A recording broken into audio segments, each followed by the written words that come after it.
Did Jesus claim to be God? There are some scholars and individuals who argue that Jesus did not claim to be God, despite the evidence in the Bible indicating otherwise.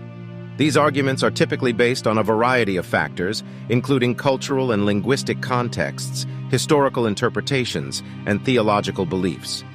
I don't know which Bibles they are reading because there is ample evidence where we see Jesus claiming to be God.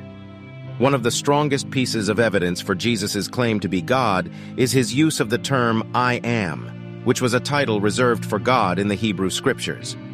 Jesus used this title several times in the Gospels, including in John 8:58 when he said, "Before Abraham was born, I am." This statement caused the Jewish leaders to accuse him of blasphemy and ultimately led to his crucifixion. When Jesus used the term "I am" to refer to himself, he was claiming to possess the same divine attributes and authority as God.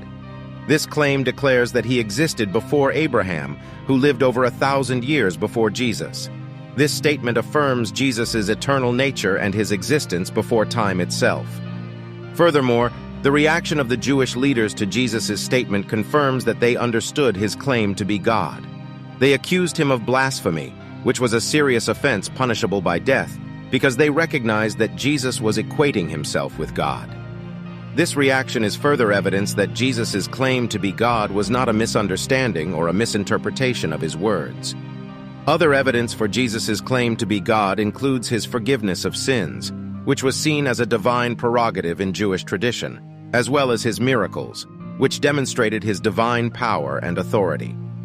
Jesus also referred to himself as the Son of Man, a title that was understood by many of his followers to be a reference to the divine figure in the book of Daniel who would come to judge the world.